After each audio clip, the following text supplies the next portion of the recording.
If you want to know more about the real Gene Kelly, just ask his widow, Patricia Ward, who is finally speaking out after 30 years of silence. She was only 26 years old when she met the Hollywood legend during a job interview, but things quickly turned awkward between them. Now she's spilling the beans on their secret 47-year age gap romance, the family problems it caused, and why Kelly's co-stars were covered in bruises on the set. Gene Kelly was born on August 23, 1912, in Pittsburgh, Pennsylvania. Eugene Kieran Kelly was the third of 5 children born into a working-class Irish-American family. His father, James, was a traveling salesman who made $75 a week, and his mother, Harriet, took care of the house and made sure her kids had every chance to learn music and dance. Money was always tight, but Harriet thought these activities would help her kids have a better future. Gene was very active. He loved skating, swimming, and baseball more than anything else. He wanted to be a shortstop for the Pittsburgh Pirates. When he was 8, his mother signed him up for dance classes, but he hated them. At that age, boys didn't dance and he felt embarrassed, so he quit after a few lessons. But Harriet didn't give up. She worked as a receptionist at the dance school and kept telling Gene to try again. By the time he was 14, he finally gave in, and this time something clicked. Instead of seeing dance as separate from sports, he started to see the power and athleticism behind it. Once he realized that the strength and precision he needed in baseball could also be used in dance, he never looked back. In 1929, the Great Depression hit and Gene's family had a hard time making ends meet. He had just started studying economics at Pennsylvania State University, but money was tight, so he dropped out and went back to Pittsburgh to help support his family. He worked any job he could find, like pumping gas, laying bricks, and serving sodas at a local shop, but he didn't give up dancing at night. In Pennsylvania, Gene and his brother Fred performed at talent shows and nightclubs, which made them extra money and gave him more stage experience. By 1932, Gene wasn't just performing, he co-founded the Gene Kelly Studio of Dance in Pittsburgh when he was 20 years old. The studio was an instant success thanks to Gene's energy and unique way of teaching. Unlike most dance teachers, Gene focused on making dance fun for boys by comparing it to sports and showing that balance, strength, and quick footwork were just as important in dance as they were in sports. His method worked and the studio got over 150 students a year. In 1933, his family opened a second location in Johnstown, Pennsylvania, where Gene taught, choreographed, and performed. He was famous in the Pittsburgh theater scene, but he wanted more. In 1938, he decided to take a bigger risk, so he packed his bags and moved to New York City. At first, he worked behind the scenes choreographing small productions, but it didn't take long for people to notice his talent. His dance style was unlike anything seen on Broadway before. He mixed classical technique with strong athletic movements. He didn't just dance, he moved with the energy of a sportsman and the grace of a performer. In November 1938, Gene Kelly got his first big break on Broadway in Leave It to Me, This Cold Porter. He had a small but important role as the American ambassador's secretary and shared the stage with Mary Martin while she sang the famous song My Heart Belongs to Daddy. Robert Alton, a well-known choreographer, had worked with Kelly before at the Pittsburgh Playhouse and saw something special in him. Alton was impressed not only by Kelly's dancing, but also by his ability to teach others how to do it. This would soon lead to new opportunities. Al hired Kelly for the money and had him perform in 8 different routines showing off his acting, singing, and dancing skills. This was a big step forward because just a year before, Kelly had been having a hard time finding steady work. He even went back to Pittsburgh in 1938 to choreograph Hold Your Hats, a revue by Charles Gaynor. That experience changed the way he thought about dance. He wasn't just thinking about steps. He was thinking about how movement could tell a story and Leave It to Me. That idea began to take shape. He also learned something useful from working with Mary Martin: how to support a star without fading into the background. This would become one of his greatest strengths. Kelly's big break came in Pal Joey. This Rodgers and Hart musical, which opened on December 25, 1940 at the Ethel Barrymore Theater, gave him his first lead role as Joey Evans, a nightclub performer with charm but questionable morals. The role was meant for a dancer rather than a singer, which made Kelly a perfect fit. He brought energy and personality to the role, making him both entertaining and unpredictable. During rehearsals, Kelly's need to be perfect became clear. Van Johnson, who performed with him, remembered seeing Kelly still practicing late at night after a long day of work. Kelly worked hard during rehearsals, standing under a single lamp and going over his moves over and over again. His hard work paid off. Pal Joey ran for 374 performances, making it the third longest running Rodgers and Hart musical at the time. Critics had mixed feelings about the show's darker themes, but Kelly's performance was undeniable. He had shown that he could carry a production. Hollywood took notice, but Kelly wasn't ready to leave Broadway just yet. Before going to Hollywood, he choreographed Best Foot Forward in 1941. Kelly's choreography brought the show to life. He had a knack for making complicated routines feel natural by combining storytelling with movement in a way that seemed natural. His work on the show cemented his reputation as one of Broadway's most innovative choreographers. Gene Kelly's path to Hollywood wasn't easy. He had the talent, but talent wasn't always enough. When he first got to Los Angeles, he got stuck. He had signed a contract with David O. Selnick, but nothing was going right. Selnick didn't have any projects for him, so Kelly had to wait for weeks and then months. Then things took a turn for the better when Selnick decided to loan him to MGM for a 1942 movie called For Me and My Gal. That choice changed everything. The movie paired Kelly with Judy Garland in a story about two vaudeville performers during World War I. MGM wasn't sure about casting a newcomer, but Garland saw something in Kelly that others didn't, and she insisted he get the part. That kind of support was rare, and Kelly would never forget working with Judy Garland. There were problems, though. Director Busby Berkeley had a very old-fashioned way of doing musicals, and Kelly didn't fit into that mold. He wanted to dance differently. He wanted the movement to feel natural. Berkeley wanted precise sharp lines and rigid choreography. Tensions were high on set, but Kelly's charm and energy made him stand out. The song For Me and My Gal became one of his most memorable performances, and that first movie proved he had star power. But CoverGirl in 1944, in this movie about love, ambition, and Broadway dreams, he starred with Rita Hayworth, but the real magic happened in the alter ego sequence in which Kelly's character dances with a ghostly version of himself. It was a cinematic first that combined technical brilliance with deep emotion. To make it work, Kelly had to film the dance twice, and every camera movement had to be exactly the same in both takes. The second version of him, his alter ego, was then superimposed onto the screen, and the effect was seamless.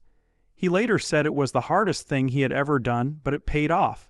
That scene became one of the most famous moments in musical history. CoverGirl wasn't just a show for Kelly's dancing. It also changed his role behind the scenes.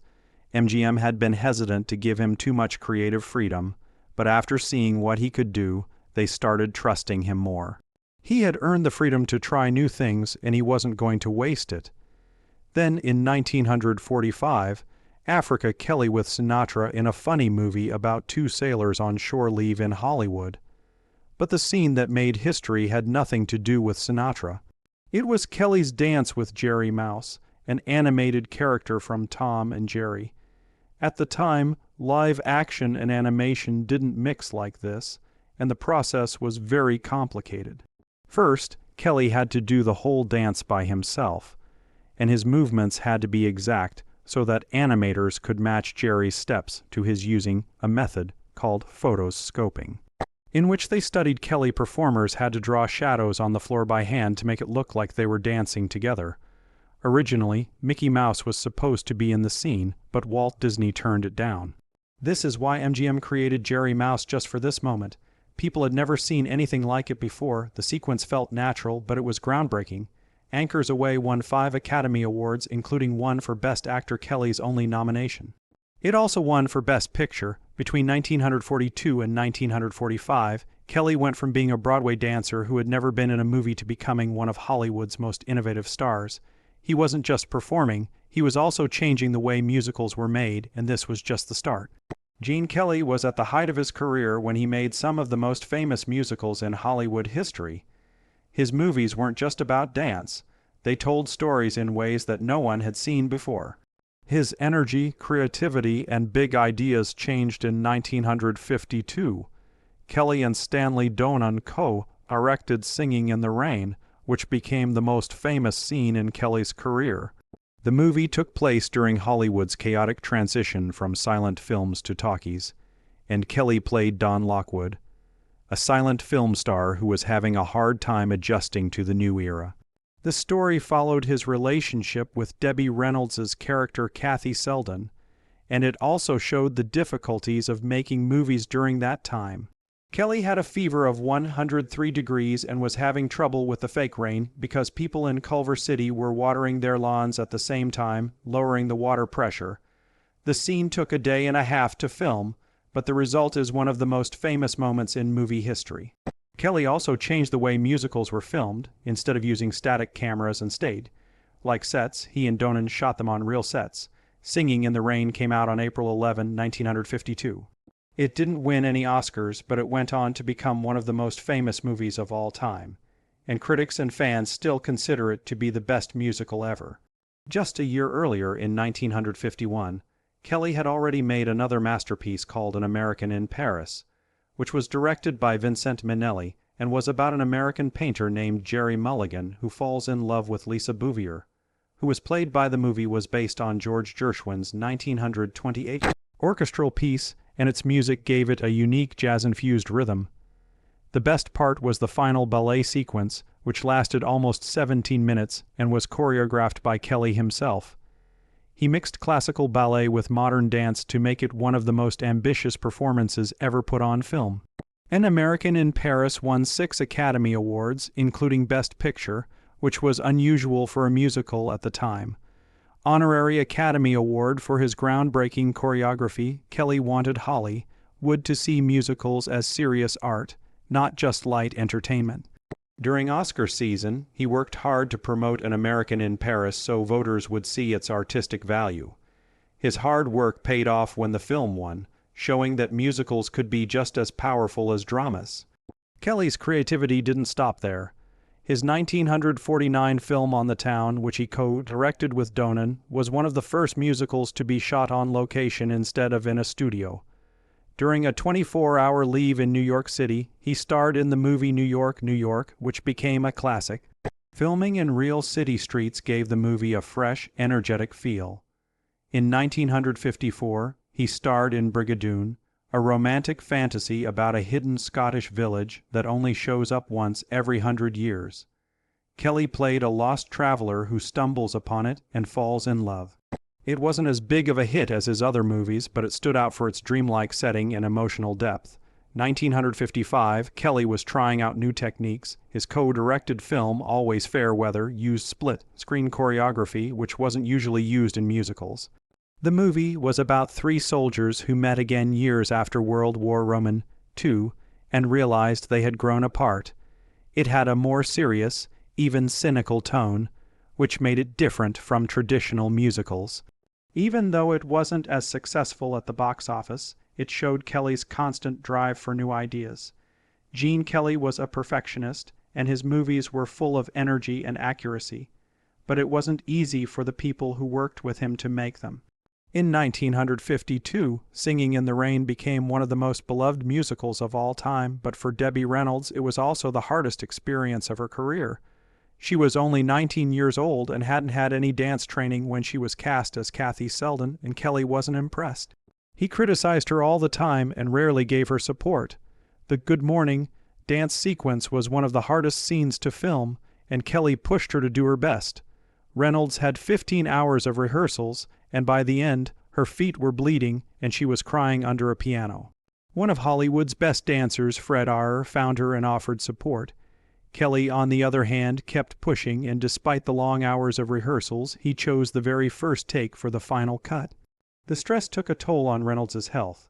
A doctor found that her exhaustion had slowed her heart to a dangerous level, and MGM suggested methamphetamine injections to keep her going, which was something they had done for Judy Garland. Reynolds refused, but she kept working on the movie but had a hard time with Kelly's demanding personality. Their relationship offs. Green wasn't much better. In a romantic scene, he kissed her so hard that she said it felt like an assault. She never worked with him again.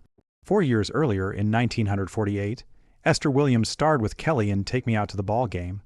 Unlike Reynolds, Williams was already a well-known MGM star, but she was better known for her swimming skills than her dancing. Kelly and his partner Stanley Donen didn't like her. They thought she was miscast and didn't try to hide how they felt. Williams later called the experience pure misery. Kelly was especially critical of her height and wanted all of her movements to match his choreography, even though she hadn't had any formal dance training. He and Donen said mean things about her during production, but Williams didn't back down. She gave a strong performance that proved she belonged in the movie. During production, Kelly was starting to take on more directing duties, and he shared responsibility. Most of the movie was directed by Busby Berkeley, whose influence could be seen in the vaudeville-style routines he did with Frank Sinatra, but Kelly and Williams' relationship never got better off-screen. Sid Charisse had a different experience. She admired Kelly's strength and creativity, but dancing with him hurt.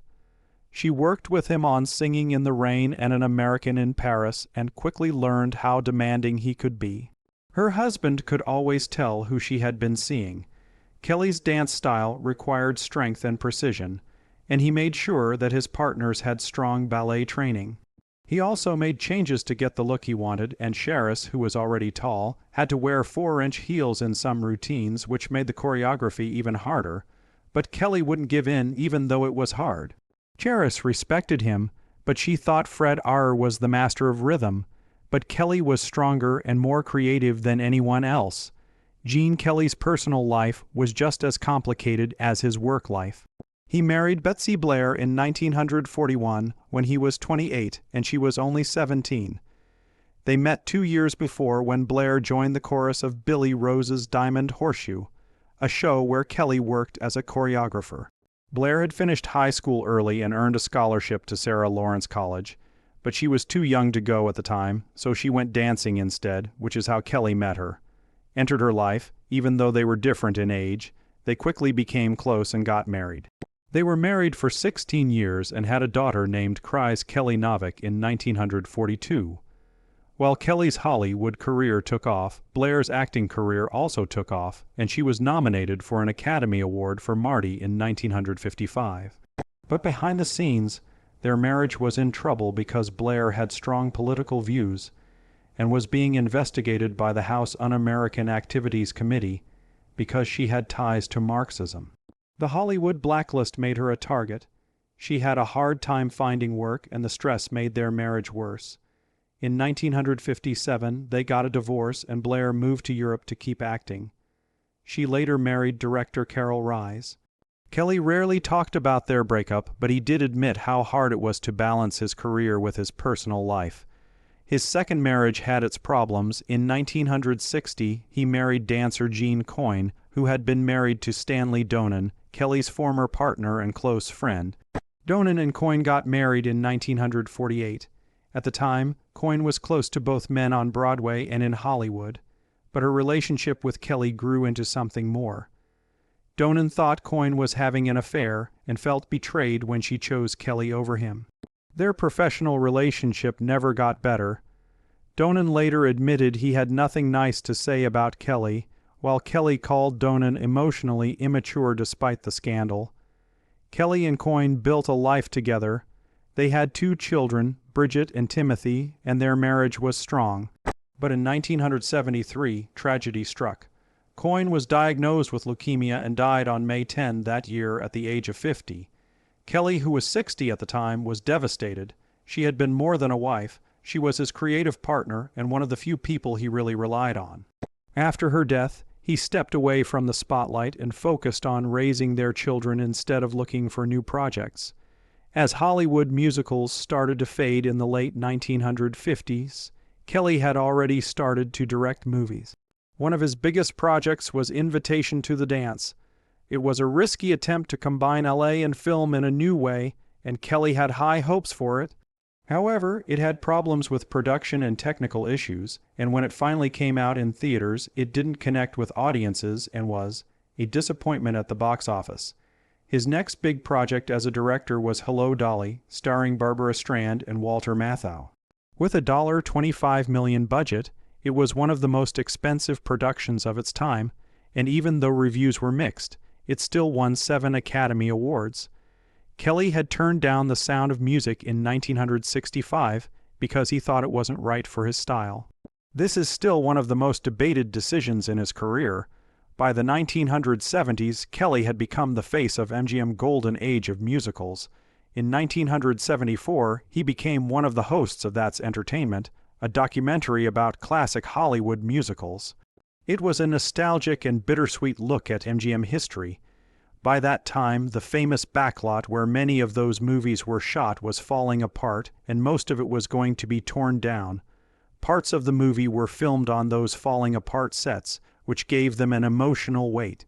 That's Entertainment was so popular that it got sequels in 1976 and 1994, as well as That's Dancing in 1985. Kelly used these movies to remind people of the artistry behind musicals and how dance had changed the way movies told stories in his later years. He stayed mostly out of the public eye Gene Kelly's later years. When he met Patricia Ward in 1985, he was already a Hollywood legend. His work in musicals had changed the business forever. Patricia was a 26-year-old writer working on a Smithsonian documentary that Kelly was hosting. She had no idea who he was until they worked together for a week, and she realized she was talking to one of the most famous actors in movie history. What began as a professional relationship quickly turned into something more. Kelly asked Patricia to come to California to help him with his memoirs, and the two worked together for years. By 1990, they were married, and Kelly was 78 years old and Patricia was 31.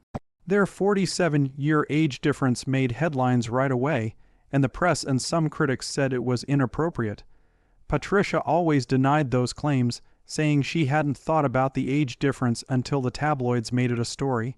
At one point, she told reporters she was 36 instead of 31 to stop the attention. Patricia later said that Kelly's energy and sharp mind made his age irrelevant. They were together until he died in 1996, when he was 83 years old. After he died, she dedicated herself to protecting his legacy. She often spoke out against unauthorized biopics and projects she believed misrepresented his life. In 2022, she strongly opposed a planned film about him, saying that Kelly himself had been against such portrayals. Their relationship may not have made sense to everyone, but it lasted until he died. Kelly's reputation had been a source of debate for decades. For example, during the filming of Singin' in the Rain. In 1952, there were rumors that he was mean to Debbie Reynolds, who was only 19 years old at the time. The craziest version of the story said that Kelly made her practice so hard that her feet hurt and doctors had to be called. Patricia Ward Kelly has worked hard for years to disprove these rumors. She used production notes that showed every detail of Patricia. Kelly said that Kelly was a perfectionist but never mean. And she even said that he helped Reynolds become a true Hollywood star. There was another rumor that Kelly had a tense relationship with Donald O'Connor, who was Reynolds' co-star in Singing in the Rain. Patricia has always denied this, saying that Kelly admired O'Connor's talent and felt that he never got the credit he deserved. She even pointed out parts of the movie where O'Connor's subtle expressions. Not everyone had the same opinion of Kelly. Stanley Donen, co-director of Singing in the Rain, once said he was hard to work with. Debbie Reynolds also said her first kiss with him was more aggressive than she had expected. These different points of view make Kelly's legacy more complicated. Some saw him as a kind mentor, while others remembered tense moments. One thing that everyone can agree on is that Kelly changed people. His work in dance and movies earned him some of the highest honors in the business. In 1982, the Kennedy Center honored him for his lifetime contributions to the performing arts. 3 years later, at age 72, the American Film Institute gave him a Lifetime Achievement Award. The Screen Actors Guild also recognized his impact on entertainment. Kelly had already received an honorary Academy Award in 1952, praising him for his versatility as an actor, singer, director, and dancer. At the time, it wasn't common for a musical artist to get such honors. Decades later, in 1994, President Bill Clinton gave him the National Medal of Arts. By that time, Kelly had had a huge impact on dance and movies.